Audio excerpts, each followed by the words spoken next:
राजेश अपनी पत्नी लता, बेटे सुनील और बहू आशा के साथ शास्त्री नगर में रहता था। आशा अपने सास ससुर के साथ बिल्कुल भी अच्छा बर्ताव नहीं करती थी। एक दिन, बहू, मेरी ये छड़ी टूट गई है, चलने में बड़ी परेशानी होती है। तू सुनील से कहकर नई छड़ी बनवा देना। सासू माँ, एक तो इतने खर्चे होते हैं और ऊपर से आपकी ये छड़ी खरीदने निकलेंगे तो 1-1.5 से तो कम की तो आएगी नहीं। और वैसे भी आपको कहीं आना जाना तो होता नहीं। इस टूटी हुई छड़ी से ही काम चला लीजिए, इसकी मरम्मत करवा देते हैं। आशा वहाँ से चली जाती है। तभी उनके पति राजेश जी वहाँ आ जाते हैं। तुम क्यों झूठी उम्मीद बांधती हो अपनी बहू से? लता, इतने सालों में इसने कभी भी हमारा सम्मान नहीं किया, आज क्या करेगी?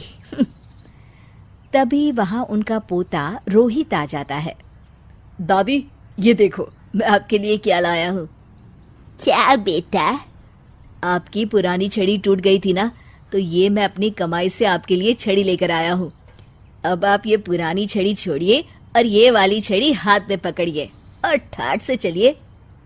राजेश जी और लता जी एक दूसरे को देखकर मुस्कुराते हैं कि कम से कम उनका पोता तो उनका सम्मान करता है।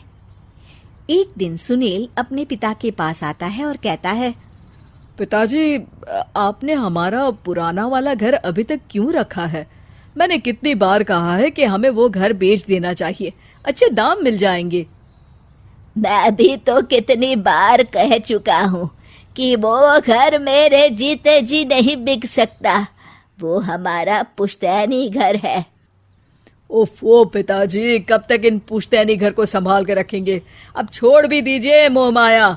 आपके पूजा पाठ के दिन है, कहाँ आप एक घर के मोह में लगे हुए हैं। घर का मोह नहीं है बेटा, कुछ चंद यादें हैं, उनका मोह है। पर तुम ये बात नहीं समझोगे। आपसे तो बात करना ही बेकार है। लता जी और राजेश जी अपने बहू बेटे के इस दुर्व्यवहार से बहुत दुखी होते हैं। उनके बहू बेटे उनके साथ दुश्मनों जैसा बर्ताव करते थे। एक दिन जब रोहित घर आया तो देखता है कि उसकी माँ आशा अपनी सास को भला बुरा कह रही होती है। हाँ, आप दोनों ने तो हद कर रखी है, बस हर वक्त कोई ना कोई मांग रहती है आपकी। अरे बहू, मैंने तो बस इतना ही कहा कि तेरे ससुर जी को ठंडे पानी से नहाने में तकलीफ होती है, तो इनके लिए गर्म पानी कर दिया कर।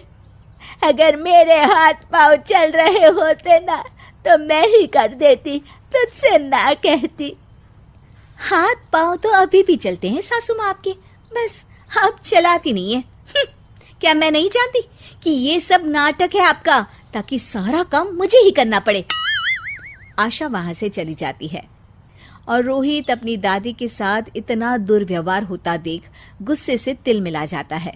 वो गुस्से में अपनी माँ के पास जाता है। माँ, ये तुम किस तरह से दादी से बात करती हो? अरे तुझे नहीं पता बेटा, उनके तो 50 नाटक रहते हैं। खैर तू ये सब छोड़, मुझे तुझसे एक बात करनी है, और वो भी खुशखबरी वाली। कैसी खुशखबरी माँ? अरे तेरे पिताजी ने अपनी दोस्त की बेटी मेघा से तेरा रिश्ता तय कर दिया है। क्या मेघा से? माँ, पर हम तो बहुत अच्छे दोस्त हैं। मेघा से शादी का तो मैंने कभी सोचा भी नहीं। अरे नहीं सोचा तो अब सोच लेना। रोहित और मेघा बाहर एक दूसरे से मिलते हैं और बातें कर रहे होते हैं। मेघा, मुझे पता है कि हम दोनों की शादी होने वाली है, पर मैं तुम्हें एक बात अभी से बता देना चाहता हूँ। क्या रोहित? यही कि मेरी माँ एक अच्छी सास नहीं बनेगी, क्योंकि वो एक अच्छी बहू नहीं है। पर रोहित, आंटी को तो मैं बचपन से जानती हूँ, वो तो बहुत अच्छे स्वभाव की हैं। वो स्वभाव पता नहीं मेरे दादा दादी जी के लिए क्यों नहीं दिखता। उन्हें तो वो हर वक्त बुरा भला ही कहती रहती हैं। मैं चाहता हूँ कि उन्हें ये पता चले कि वो ये बहुत गलत कर रही है। मैंने कुछ सोचा है जिससे माँ सही रास्ते पर आ सकती है। मेघा, क्या तुम इसमें मेरा साथ दोगी?